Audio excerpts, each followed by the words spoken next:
사도행전 9장을 펼쳐보시겠습니다. 제가 주님께 순종을 못하고 있는 부분이 있어요. 언제부턴가 주님이 설교를 20분 안에 끝내라고 했는데 그게 저한테는 굉장히 어려운 것 같아서 매 설교 때마다 근데 오늘 또 주님 20분 안에 끝낼 수 있도록 나를 도와주세요. 어떤 절제된 설교를 원하시는지 모든 설교를 20분 안에 오전이나 오후나 새벽이나 이렇게 하라고 하시더라고요. 최선을 다해서 그렇게 해야 될 것 같아요. 주님이 그렇게 순종을 요구할 때는 이유가 있으시기 때문에 그럴 거라고 생각합니다. 사도행전 9장 26절부터 31절까지 읽겠습니다. 시작. 사울이 예루살렘에 가서 제자들을 사귀고자 하나 다 두려워하여 그가 제자됨을 믿지 아니하니 바나바가 데리고 사도들에게 가서 그가 길에서 어떻게 주를 보았는지와 주께서 그에게 말씀하신 일과 다메섹에서 그가 어떻게 예수의 이름으로 담대히 말하였는지를 전하니라. 사울이 제자들과 함께 있어 예루살렘에 출입하여 또 주 예수의 이름으로 담대히 말하고 헬라파 유대인들과 함께 말하며 변론하니 그 사람들이 죽이려고 힘쓰거늘 형제들이 알고 가이사랴로 데리고 내려가서 다소로 보내니라. 그리하여 온 유대와 갈릴리와 사마리아 교회가 평안하여 든든히 서가고 주를 경외함과 성령의 위로가 진행하여 그 수가 더 많아지니라. 아멘.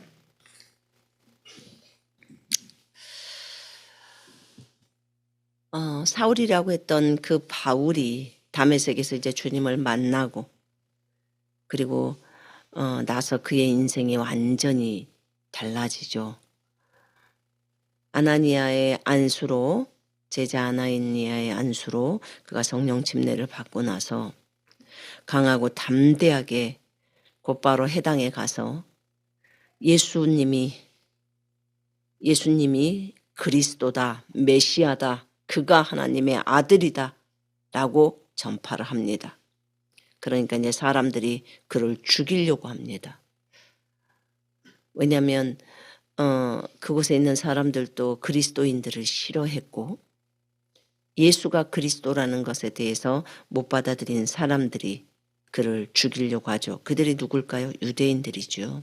그곳에 다메섹에 있는 유대인들. 그래서 그를 제자들이 밤에 그를 광주리 속에다 담아가지고 성벽에서 달아내리죠. 그래서 그런 바게스를 타고 그가 바게스 속에 들어가서 그리고 그렇게 그 성벽에서 내려왔다고 생각하시면 됩니다. 그 후에 바울은 예루살렘으로 와서 제자들하고 합류하려고 예루살렘으로 옵니다. 예루살렘으로 오는데 제자들이 다 그를 무서워합니다. 안 믿어요. 그가 회심했다는 걸 안 믿어요. 왜냐하면 그는 너무 많은 그리스도인들을 잡아다가 감옥에다 주고 많이 때리고 그 다음에 사람을 죽이는 걸 찬동하고 했던 인물이기 때문에 그가 제대로 바뀌었다고 예수 믿고 바뀌었다고 그걸 믿지를 않아요. 걔가 분명히 그런 어떤 속임일 거다. 우리를 잡으려고 그럴 거다라고 생각을 합니다. 그의 제자됨을 믿지를 않습니다. 그리고 그 당시에는 예수 그리스도를 믿고 나면 완전히 자기를 부인하고 자기 십자가를 지고 가는 삶이 그냥 보편화가 되어 있었기 때문에 제자가 바로 됩니다. 지금의 우리들의 크리스찬들의 모습하고는 너무 다르죠. 지금은 예수님을 믿고 한참 세상과 양다리를 걸치다가 이제 성령 침례를 통해서 비로소 그 예수님의 제자로 들어갑니다. 제자의 삶을 살려고 합니다. 자기를 부인하고 자기의 육신적인 걸 버리고 십자가 지고 자기가 죽은 십자가 지고 예수 그리스도를 따라갑니다. 진리를 따라서. 근데 그 당시에는 초대교회 당시에는 거의 대부분의 사람들이 예수를 믿자마자 성령 침례를 받고 그리고는 이제 예수님의 제자들로서 걸어갑니다. 그 삶이 좀 다른 거죠. 그러니까 지금의 우리 믿는 크리스찬들의 삶이 너무 나태하고 느슨합니다. 그건 사실이에요. 그 당시에 바울은 완전히 바뀌었습니다. 그래서 자기를 믿어주질 않아요. 제자들과 함께 있고 싶은데 얼마나 같이 있고 싶겠습니까? 자기가 그렇게 악하게 정말 많은 사람들을 감옥에 가두고 때리고 교회를 파괴시켰던 인물인데, 그런데도 자기가 너무 잘못했잖아요. 잘못했으니까 이제 사과도 하고 싶겠죠. 그리고 또 배우고 싶어 했겠죠. 근데 믿어주지 않았는데 바나바가 그를 데리고 사도들에게 옵니다. 그래서 바나바가 참 좋은 역할들을 잘 하더라고요. 그래서 그가 길에서 어떻게 주님을 만났는지 이제 그의 간증을 말하는 거예요. 들어보시라고. 바울이 어떻게 길에서 예수님을 만났는지, 다메섹 도상에서 만났던 상황들을 설명하는 거예요. 사울아 사울아 네가 어찌하여 나를 박해하느냐, 가시태를 걷어차는 것이 너에게 고통이다 라고 주님이 말했던 것을 말합니다. 하늘에서 빛이 비치고 바울은 말에서 떨어지고, 그리고는 그런 소리를 듣고 주여 내가 어떻게 하면 좋겠나이까, 이런 얘기들을 다 나누어요. 그러면서 주께서 그에게 길에서 말씀하신 것과 또 다마스커스에서 어떻게 그가 얼마나 담대하게 다메섹에서 예수의 이름을 전파했는지를 설명해 줘요. 그렇게 하니까 지금 죽이려고 해서 여기까지 도망갔다는 얘기를 했겠죠. 그가 이렇게도 담대하게 예수 그리스도를 증거한다고. 그 바울의 간증들을 얘기를 합니다. 그러니까 그들이 받아들입니다. 아 진짜구나. 왜냐하면 바나바는 믿을 만한 사람이었어요. 그 당시에. 위로의 아들이었고.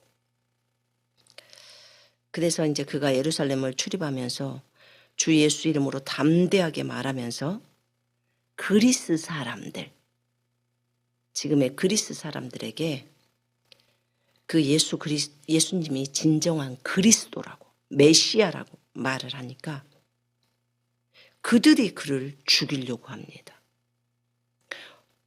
그러니까 참 바울은 유대인들이나 이방인들한테 다 미움을 받아요.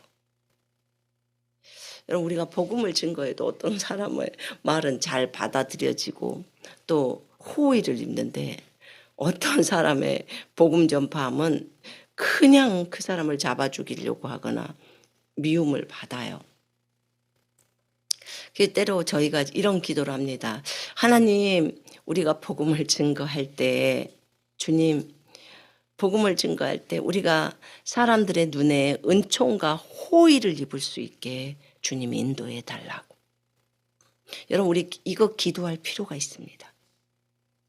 우리가 어떤 나라에 갔을 때 하나님 이 나라 사람들에게 내가 은총과 호의를 입어서 주의 복음이 담대하게 증거되어지고 저들 안에 받아들여지도록 하나님 저들의 마음을 움직여 달라고. 이렇게 하나님 앞에 구할 필요가 있어요. 근데 바울은 왜 이렇게 사람들이 다 죽이려고 했을까요? 주님이 얘기했어요. 아나니아에게.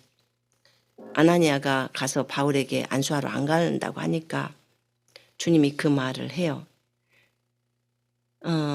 그가 나의 이름을 위하여 얼마나 큰 일들로 고통을 받을 것인가를 내가 그에게 보여주겠다.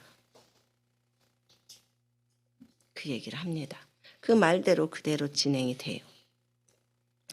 그래서 이렇게 죽이려고 하니까 이 바울의 고향인 길리기아 지방인 다소로 보냅니다. 형제들이. 왜냐하면 일단 죽음을 피해야 되니까. 제가 저번에 다소를 갔다 왔는데 다소는 터키에 있어요.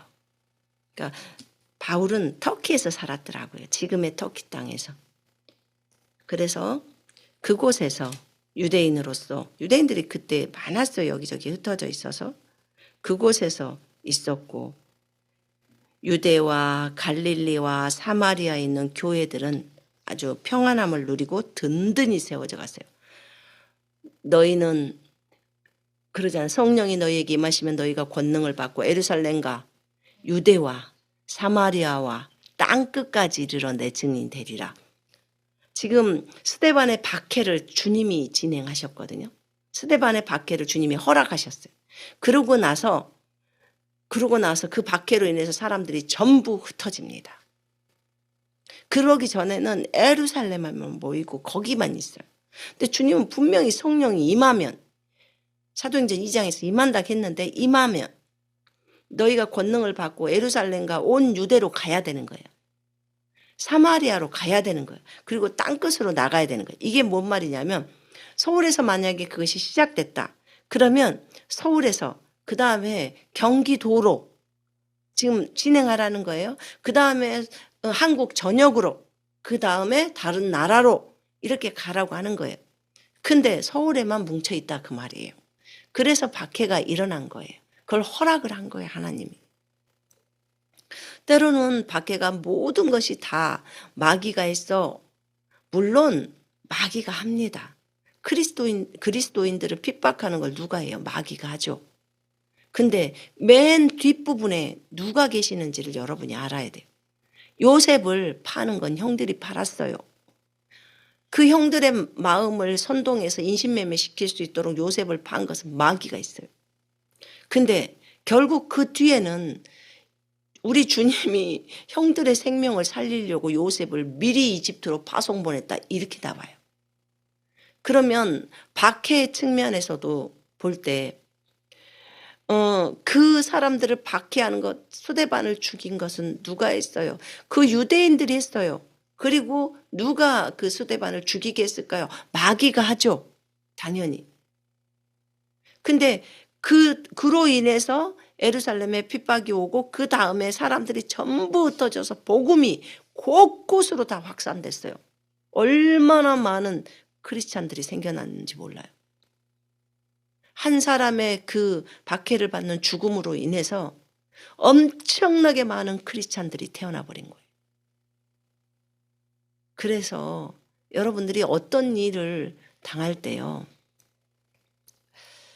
모든 일이 다 그런 건 아니지만 여러분들이 잘 분별을 해야 돼요. 왜냐하면 하나님의 섭리라는 게 있어요.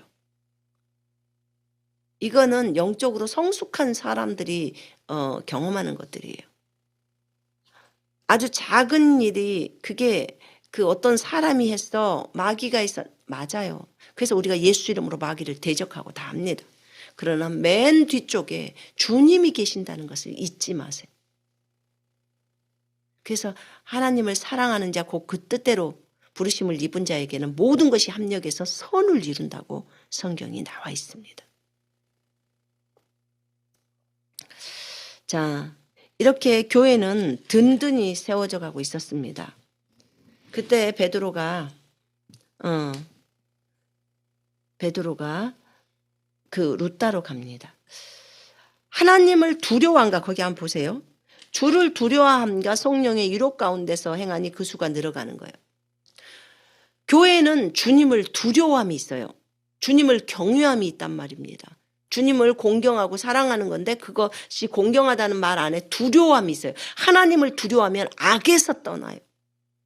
이게 교회에게 있어야 하는 거예요. 항상 교회는 주를 두려움과 성령의 위로 가운데서 정말 그 부흥이 일어나야 되는 거거든요. 숫자가 늘어나야 되는 거고.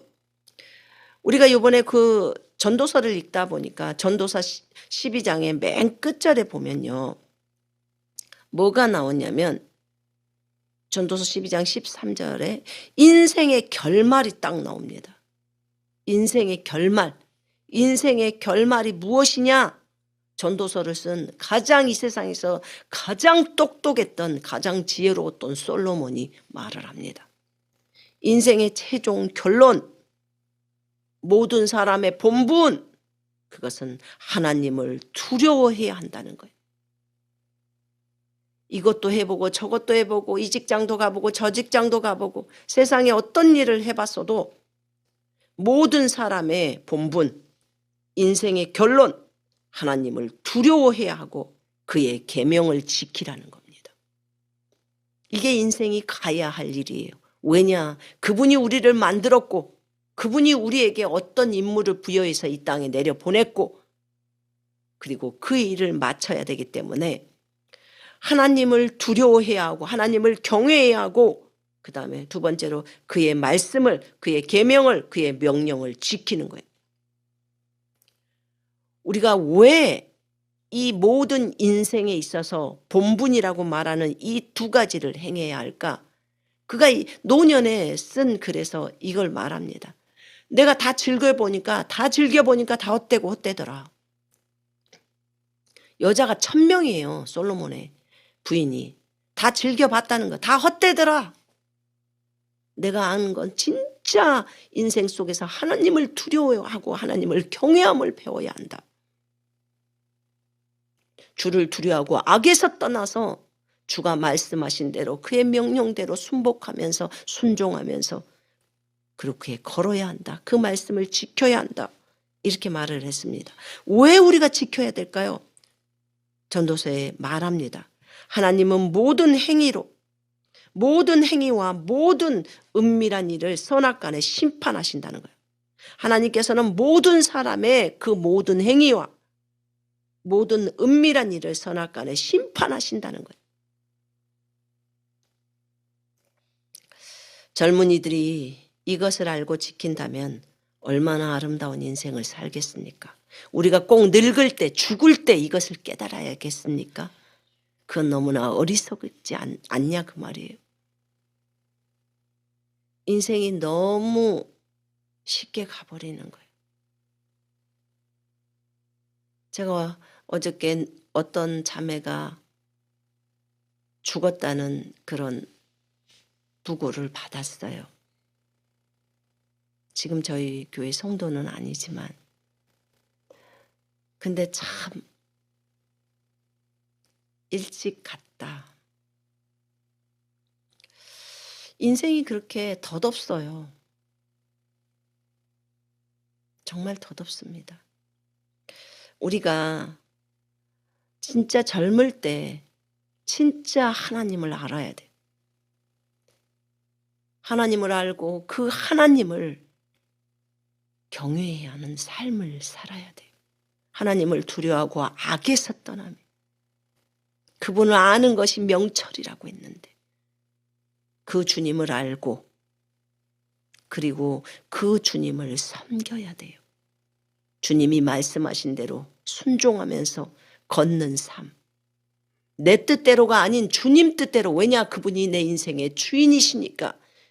그리고 그분이 나의 인생의 모든 행위와 모든 은밀한 일들, 나만 알고 있다는 숨기고 있는 그 은밀한 일들조차도 그분이 다 알고 계시기 때문에 선악간에 우리를 심판하시기 때문에 우리가 그분을 두려워하면서 살아야 한다는 거예요. 그것을 일찍 깨달았으면 좋겠습니다. 베드로가 거기에서 루다라는 지역으로 갑니다. 에네아라고 하는 중풍병자를 만납니다. 그때 8년 동안 누웠던 그 중풍병자에게 베드로가 말합니다. 에네아야, 예수 그리스도께서 너를 고쳐주시니 일어나 네 침상을 들고 걸으라. 그가 즉시 일어납니다. 믿음의 삶이죠. 여기서 믿음으로 베드로는 예언한 것입니다. 선포한 거예요. 나을 것을 확실하게 믿는 거예요. 1도 의심하면 안 되는 거예요. 안 나으면 어떡하지? 이런 생각 없이 예수 그리스도 이름으로 선포하는 겁니다. 그랬을 때 그 에네아가 치유가 됩니다. 그로 인해 한 사람이 딱 치유됐어요.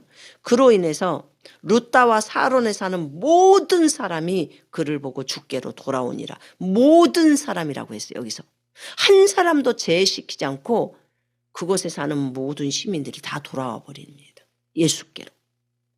한 영혼이 중풍병에서 나았다는 것 때문에.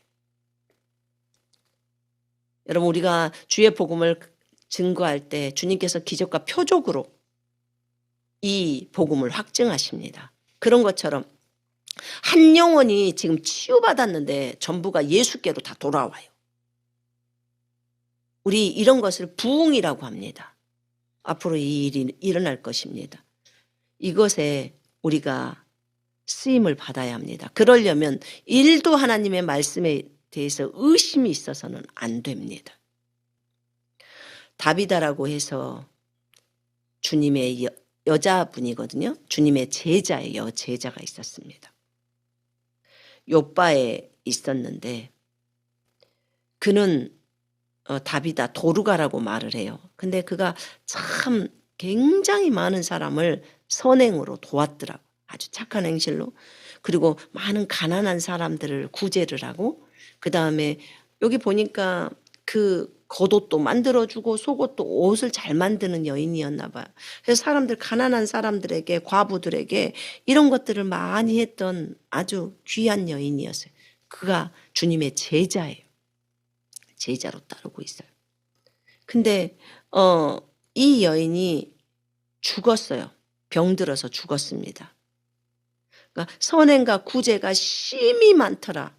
정말 삶 속에서 그런 삶을 살다가 갔어요. 근데 저는 이 모습이 너무 아름답더라고요.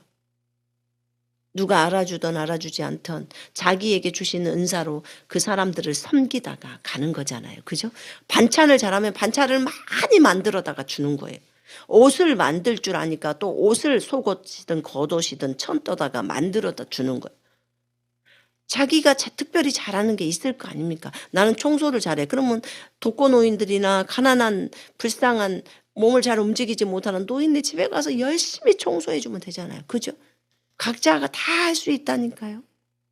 나는 돈이 있어. 그럼 과일을 많이 사다 드리든지 얼마든지. 나는 안마하는 기술이 있어. 그럼 가서 노인들 좀 친해지면 안마도 해드리고 좀 해드리며 말동무가 되어드리면 또 얼마나 좋아요. 영적인 얘기들 해드릴 수 있고. 은사는 우리에게 정말 많습니다. 근데 욥바에 사는 여인이었는데 근데 그가 죽었어요. 죽으니까 씻어서 다락에다가 시체를 올려놓습니다. 그리고 루다에 지금 베드로가 있는데 베드로를 데리러 보냅니다. 제자들이 여기에 또 제자들이 있으니까 베드로의 사역 안에서도 있었던 거죠. 가서 지체 말고 베드로를 얼른 데려오라고. 이제 소문 듣고 베드로 거기 있다는 것을 알았던 거죠. 그래서 베드로가 그 소식을 듣고 바로 옵니다. 그리고는 베드로에게 그 여인의 친구들이 자기가에게 이렇게 선행했던 것들을 이제 보여주죠. 우리에게 이렇게 속옷도 만들어주고 겉옷도 만들어준 너무나 좋은 자매입니다. 살려주면 좋겠습니다 하는 거죠. 그래서 베드로가 그들을 다 내보내고 나서 무릎 꿇고 하나님 앞에 기도합니다. 왜냐하면 본인도 봤잖아요. 그 야이로의 딸 살리고 이런 것들 다 주님 따라가면서 베드로와 야곱 요한이랑 데리고 야곱이랑 꼭 3명씩 데리고 주님은 갔었으니까. 그들에게 보여주는 거예요. 어떻게 사람을 살리는지. 베드로 그대로 합니다. 먼저 하나님께 기도를 올리죠. 기도한 다음에 시체를 향해서 말합니다. 다비다야 일어나라. 그 말만 했어요. 간단해요. 다비다야 일어나라. 주님이 이 사람의 영이 돌아오게 하옵소서 이렇게 기도했겠죠. 예수님이 하셨던 것처럼. 달리다 쿠미 그러잖아요. 소녀야 일어나라. 그렇게 하는 것처럼. 그래서 다비다야 일어나라 라고 하니 그녀가 눈을 떴으며 베드로를 보자 일어나 앉더라. 그래서 베드로가 이 여인이 이제 살아났다고 알려주고 사람들에게 보여줬을 때 이 일이 욥바 온 지역에 알려지고 많은 사람이 주를 믿었어요. 한 사람의 그 죽었다가 살아남으로 인해서 많은 사람이 예수를 믿는 거고 루다에서는 그 한 사람의 중풍병자가 일어남으로 인해서 루다와 사론에 사는 모든 사람이 예수를 믿어버리는 거예요. 여러분, 한 사람의 치유로, 한 사람의 죽음에서 부활로 인해서 정말 많은 사람이 예수를 믿는 경우가 있어요. 우리가 이 모든 일에 쓰임을 받아야 합니다. 이러면서 베드로는 이제 또 그 피역장이 시몬과 함께 거기가 있는 거죠. 하나님께 감사드려요. 한 사람의 헌신으로 인해서 이렇게 전 도시가, 전체 마을이, 그때 인구가 얼만큼인지는 사실은 모르지만 그래도 그 많은 영혼들이 예수께로 한꺼번에 돌아올 수 있다면 우리 모두는 이 일에 쓰임을 받아야 합니다. 맞죠? 예. 하나님께 감사드려요. 두려워 말고 믿기만 하라. 요한복음에 마가복음에 그런 말 하죠. 야이로의 딸 할 때 예수님이 그런 말해요. 딸이 죽었다고 하니까 소곤소곤거리니까 이제 야이로가 무서운 거예요. 그러니까 야이로에게 말합니다. 두려워하지 마. 그리고 믿기만 해. 여러분, 1도 의심하지 말라는 거예요. 두려움이 있는 것은요, 의심이 있다는 거예요. 나에게 두려움이 있어. 그거는 의심이 있다는 거예요. 믿음이 있으면 평강이 있습니다. 그래서 나에게 두려움이 들어온다. 그러면은 그 두려움을 대적하고 쫓아야 돼요. 내게 지금 의심이 있다는 거예요. 근데 믿음이란요, 의심이 1도 없는 거예요. 평안합니다. 주님의 관점이 이 소녀는 자고 있다 이렇게 표현하잖아요. 그럼 베드로도 이 다비다는 자고 있다 이렇게 생각을 하는 거예요. 자면 깨우면 돼 이렇게 생각을 하라고 하셨어요. 그러니까 이 관점을 주님의 관점으로 보래요. 죽었다 이렇게 보지 말고 자고 있어. 그러니까 깨우면 돼. 요 관점으로 보라고 하셨어요. 그래서 주님이 무엇라고 말씀하셨는지가 중요한 것 같아요. 두려워 말고 믿기만 하라. 아멘. 자, 오늘은 여기까지 하겠습니다. 우리가 평생에 하나님 한 분을 두려워하고 악에서 떠나며 그분만을 온전히 믿고 의지하면서 하나님의 말씀을 지키는 여러분과 제가 되기를 원합니다. 자, 기도하겠습니다.